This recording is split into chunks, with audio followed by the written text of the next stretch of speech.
Tom and I'm sitting here, and there's 100 stories I could tell you, and most of them are on these guys, so I won't tell them. But I remember one main thing when we won the state tournament. There were 12,000 people up there. And we stopped to eat coming back, and we did all this stuff.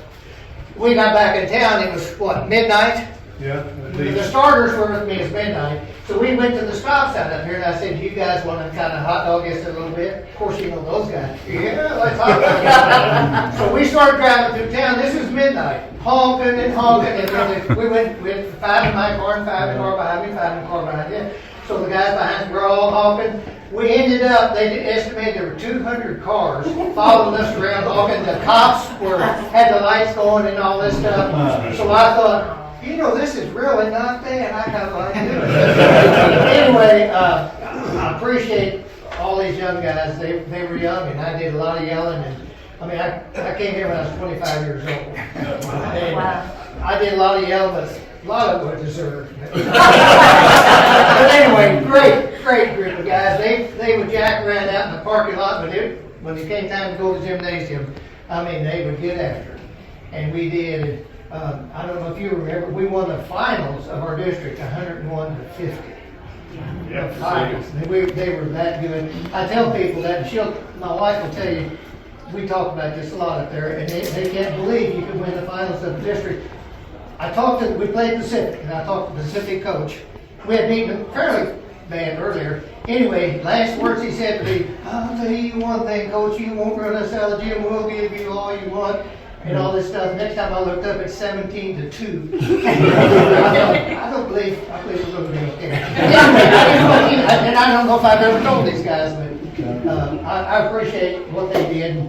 They made a great name for Owensville, as Coach Jim White's team did, but they also really got me going in a good direction. So I ended up doing it 40 years.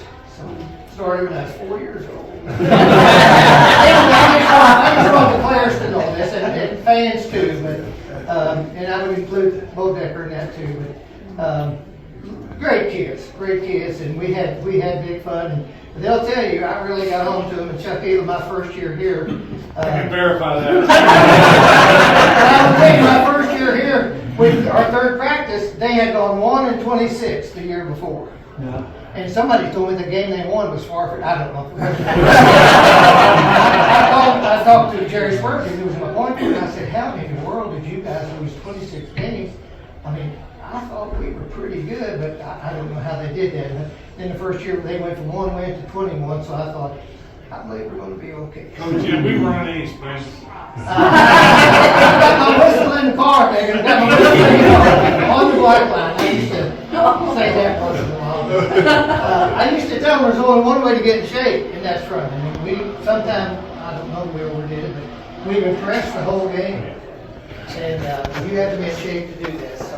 A lot of people didn't realize this, but there was coach that year, he went to a psychiatrist. Because he said, "I feel like everybody on the team hates me." And the psychiatrist said, "Well, I don't know what's wrong, but you're not paranoid."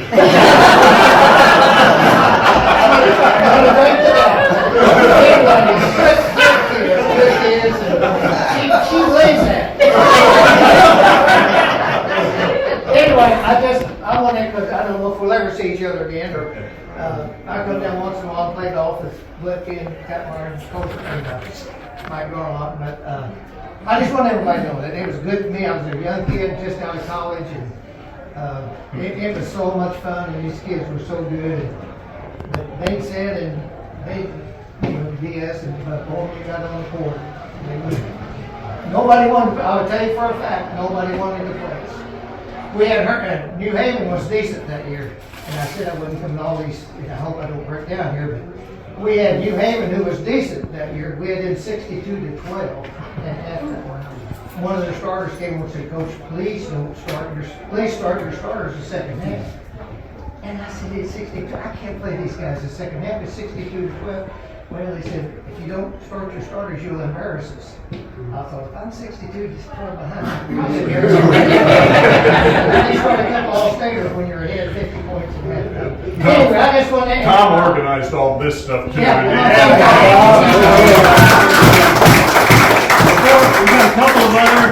We've got a couple special guest here also, Decker Jardis. Bo Decker couldn't be here tonight, as we all know, but his grandson is here, and he looks quite a bit like him, actually. He's going to join us at the recognition at the high school. Coach Hood from the 66 team, Richard Hood, made it here. Richard, could you say some words? Real quick, Mike. I gotta tell a Marshall Schaefer better story.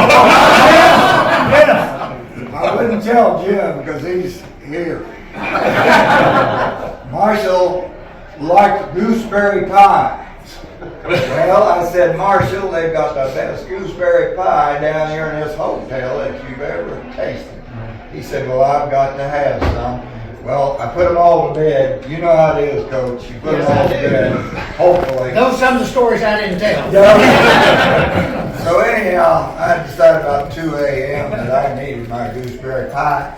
So I go down to where it was, and here's Marshall Schaefer there. Instead of being in bed, instead of doing what he's supposed to do, eating that gooseberry pie, and he said, Coach, I just had to have some. I said, Marshall, if you don't play the game of your life tomorrow, you're walking back to work. And I think I meant it. And he did. We managed to foul Jimmy out, and he took over against Bloomfield. Yes. I saw Charlie Schoonower before he died, and he said, I'd give you $1,000 for the wins between the 2 years. They beat us 33 the year before. And then we were cheering for them all the way. We wanted one more chance. And that's the way it was. And they were 32-1 before that game, and they had not lost to a Missouri team. They lost a game in Memphis, and you guys beat them by 10. Something like that. When Jimmy got hurt, we were 20-1. Tommy, we were 20-7. He was even better in 7th and 8th grade. You had them 3 years in a row? Yes. He got us ready, that's for sure. Yep. We had to have John here. Everybody was asking if Coach Hayner could be here, so we made sure that he was, and he was a big part of the program. I appreciate the invitation. Can anybody tell me where Disselkamp is today?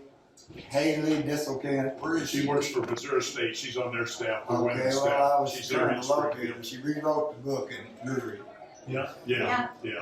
She was not Coach much Hayden, you until her wanna say senior something? year. I coached her. And he was their coach. All right. Coach Hayner wants I to said, Coach, I say said, something. don't foul, Haley. I just want to say that it's such a pleasure to be with everybody again. And quite honestly, it was easy to recognize everybody. You know, and at our age, that's saying something. But I mean, of course, I didn't see the '66 team because I was in college at the time. But I think the '74 team was as good basketball team as I've ever seen. And I've always said that I think we could have played the champion of the class 5 or 6 or whatever. We would beat their butt too. Yeah. I mean, our kids just didn't want to lose. And they were so totally fundamentally sound, played great defense. They boxed out so well that the whole lane would be cleared out. I mean, you just don't see those things much anymore. And I just enjoyed watching them so much, and I feel really close to a lot of you guys. So, thank you for inviting me. Thank all of you. We need to clear the room, guys. So we need to